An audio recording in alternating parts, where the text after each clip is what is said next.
After a dramatic win in Columbia, South Carolina, the LSU Tigers return home to take on their second West Coast team of the 2024 season. The UCLA Bruins come to Tiger Stadium in a non-conference matchup in Baton Rouge. We are here previewing, predicting, and breaking down this game as these two teams get set to do battle. Hello, everyone. I'm Chris Phillips. He's Dave Shumate. Appreciate each and every single one of you tuning in. Make sure you like, subscribe, turn notifications. Check us out via podcast, wherever you get those. You can also find us across all social media platforms, as well as our website, SECUnfiltered.com. This segment brought to you by our friends over at RHOBACK. Go to RHOBACK.com. Use promo code SECU for 20% off your first purchase. That's RHOBACK.com, promo code SECU to get 20% off today. The LSU Tigers look to build momentum after a big win at South Carolina just a week ago. They welcomed the UCLA Bruins to town, the second West Coast team that the LSU Tigers have faced this season. Again, we are here previewing, predicting, and breaking down this game, and helping me do so, my good friend, Dave Shumate, joins me once again. Dave, what's going on, my man? Appreciate you taking the time. What's going on, CP? No, it's like you said, this is LSU's second Big Ten team, a second team from LA. Again, this kind of surprising. I mean, I bet nobody's really got outside some of these Big Ten, Pac-12 teams in the past and non-con playing both USC and UCLA in the same year. So that's interesting. That's interesting. And what LSU went to this, I think back in 21, they played 21 Orgeron's last year. That was kind of the game that put the nail in his coffin a little bit. It was that first game. Who was it? I think DTR, Dorian Thompson, right? DTR went out there and dominated. But no, I mean, that was the last time I remember this one in the Rose Bowl. But no, not a lot to get excited about UCLA Bruin football right now. I mean, Indiana went down and laid the hammer to those boys this past weekend, 42-13. But you're right. LSU, how do they bounce back from a very emotional win? They're coming back home. Have a couple weeks, I feel like, to get right. Nothing against UCLA, nothing against South Alabama, but it feels like that next game they're eyeing, that home game, that home date against Ole Miss in a couple weeks. Yeah, Dave, it's still weird to refer to UCLA and USC and others as Big Ten teams, but here we are. This is college football in 2024. Again, it's a 3:30 p.m. Eastern time kickoff this Saturday on ABC in Baton Rouge at Tiger Stadium, a.k.a. Death Valley. Dave, the LSU Tigers are a 24-point favorite in this game. The over-under set at 55.5, and you mentioned it. The series history, they've met one whole time. UCLA leads that 1-0. That one win came in 2021 when UCLA beat LSU by a final score of 38-27. UCLA this year, their first-year head coach, Deshaun Foster, I think the most notable thing he's done, Dave, to this point was, what was it, at Big Ten Media Days? He had the most awkward, probably, press conference we've ever seen. Like, essentially just turned it over to questions. I mean, Mike Leach did that a couple times at SEC Media Days, but like this, Mike that Leach was more like just strategic. Like, yeah. y'all had the floor. Ask me. Like, this seemed like a very Mike Leach was in control of the room, whereas Deshaun Foster, and you kind of feel bad for him because not everybody's built for the public speaking thing. I think apparently he's gotten better since, but that was a very noteworthy moment of the offseason. But either way, Deshaun Foster in his first year, they are 1-1, 0-1 in conference. They've got a win over Hawaii in week 1. And you mentioned it, Dave, that loss to Indiana in week 2 where they got, or really I guess it was last week, they got thumped over the weekend. Dave, they're scoring through 2 games just 14.5 points per game, allowing 27.5 points per game. Ethan Garbers is their QB1. Fun fact, he leads them in both passing and rushing.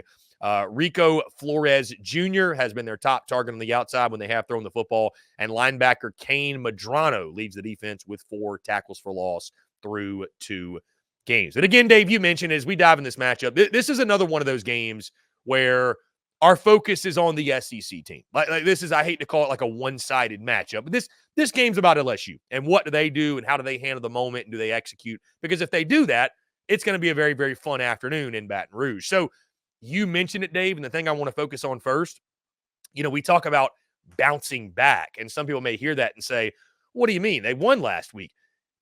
How you respond to a win is just as important how you respond to a loss, especially when it's a win like the one you got. So, how LSU, are they able to take that game, build momentum, or is there sort of an emotional hangover, right? I'm curious to see how LSU attacks in this one. Because, again, to your point, a lot easier to get excited going on the road in the SEC college game days in town than it is maybe to play a UCLA team that we all feel like probably is not very good. So how LSU responds, Dave. I'm really intrigued to see how they come out of the gates in this one. I mean, they should respond. I mean, there's enough film to clean up. I mean, it'd make a janitor blush, enough film. I mean, again, a win's a win. You get an SEC road win. But I think even the people who wear the brightest purple and gold glasses would tell you there's still things they need to go clean up if they want to reach their ultimate goals, which I think for LSU this year would be to make the college football playoff, which those dreams and aspirations are still alive. But, I mean, defensively, got to start fitting gaps better. Scheme-wise a little bit. Harold Perkins, they moved him a little bit out of the star, maybe a little bit closer to the line of scrimmage. Didn't play as much stars maybe we initially thought. How do they utilize him against Ethan Garbers here? This isn't a very explosive UCF team. I mean, not UCF, UCLA team. You mentioned it, Chris, they're averaging 14.5 points per game. So if LSU should get right, this would be a team against a Power 4 level competition personnel-wise that you feel a little bit better at. From a secondary standpoint, yeah, you could probably get some things worked out, get some more depth guys. Again, I think as you get further in the season, these type of games, you want to go get a controlled lead so you can go get that competitive depth to start building more depth because inevitably injuries are going to happen. But offensively, they got a lot to clear. They need to still keep establishing that run game. DJ Chester struggled some at center. They need to get him going. Garrett Nussmeier, just keep it simple. Let's don't turn the football over. We should be able to get out of here. I mean, I want to keep seeing that receiver room develop. I'm not overly sold on that receiver. I think Tyron Lacey's good. I think Aaron Anderson has a chance to be really good. CJ Daniels. But I think it's just a good unit. I think there's better across the league. Xavier Thomas, maybe he comes on. Maybe we need some other guys. The Parker kid who had a big drop the other day for LSU against South Carolina. I think we need some other guys to kind of step up. We didn't have a chance to really see this. This isn't the explosive group we're used to seeing. I don't think anybody thought this was going to be Brian Thomas Jr. and Malik Neighbors, but there's been a massive, massive drop-off from that standpoint. Maybe massive's too strong, but definitely a drop-off. I'm fine with this wide receiver room. I just don't know if there's a real difference maker. I think they need to kind of start ironing that out. Who is going to be the playmaker on offense for them at some point? I think they got to figure that out if they ultimately want to reach the college football playoff. And I think you named off some names, Dave, that could be those guys, right? I think that, to your point, maybe that group to this point hasn't lived up to the potential they have. I think there's some dudes in that room that can be the difference makers. I mean, you mentioned Kyron Lacey. I think he's an electric playmaker out there. But to your point, the room as a whole, maybe there's some guys that just haven't quite come Some of to it their not own. their fault either. I feel like they went away from kind of stretching the field against USC and Southern Cal in that 4 week. Remember, they kind of just were like, Garrett, don't turn the ball over. Let's see if we can get out of here. And, I mean, you see some of that. I think we're all smart enough if we watch football. Garrett Nussmeier is turnover prone at times. I mean, I think he got lucky that last drive last week. I mean, he threw one in the end zone. It got dropped. It easily could have been picked as well. It could have been his third pick of the day. So I get it. I get that concern. But also, I don't know if you can just if you ultimately want to reach your goals at LSU, and that's to compete for championships, SEC and national championships, you gotta take the reins off of him a little bit and just understand that, hey, maybe there's going to be some turnovers that come over with his explosive plays as well. And these next 2 weeks should be a great time to do that. I mean, because you mentioned, what's on the horizon. Mistakes shouldn't cost you.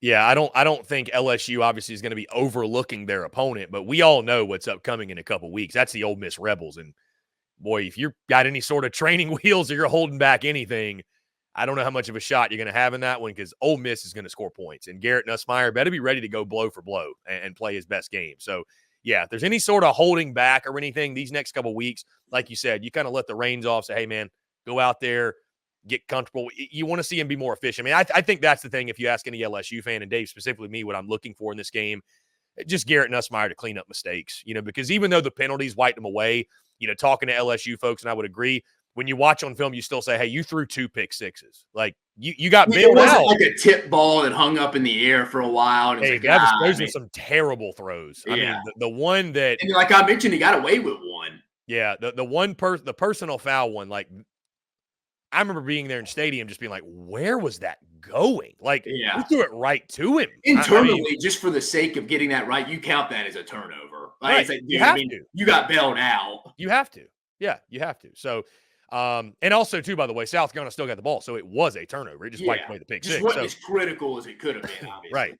Right. So, Garrett Nussmeier cleaning up the mistakes. I want to continue to see the emergence of Caden Durham at running back and what that rotation is like in the backfield with Durham and and Speaking Caleb of the Jackson running and backs, Josh Williams. is this the week we see Caleb Jackson kind of get involved? I feel like I was guilty of it too. I was waiting for him to have a breakout. And again, it's only 3 games. Still plenty of time. Only a third of the way. LSU running game has not been what we thought it was going to be, just to this point. I don't think anybody can disagree with that. So, and that offensive line has hurt it, obviously. I mean, listen, Dave, do they struggle to run the ball again? I mean, I don't think UCLA's defensive front is anything all that special, and neither is South Alabama's. But, they haven't – I mean, they popped off a couple last week, but they haven't really run the ball against anybody all that well. So, is this maybe the week that the offensive line, the run push, the run game, LSU's able to really truly develop some balance and get that running game going? And, again, now you've got the Caden Durham kid. I mean, I thought LSU's backs ran really hard in that South Carolina game. Like, they're doing everything they can to churn out all every their backs are pretty yard. similar. Am I wrong in thinking that? There's not a lot of variety. There's not a real home run threat in it. They're solid. It's not a bad unit, but they're all good. They're all really physical. Compact build, gonna go fall forward, get yards after contact. There's not a lot of variety in the running back room, which isn't a bad thing. They're all pretty good players, but they are definitely all very, very similar in style. So curious how Caden Durham, the entire running back room, can they get a run push and have that balance against UCLA? I mean, you mentioned Dave Harold Perkins Jr. He's a storyline every week. How are you using him? He was in that star. He wasn't in the star. He was kind of all over the field. But also, too, I think, Dave, you look at this game, you mentioned UCLA. They are not explosive. I mean, 14.5 points per game.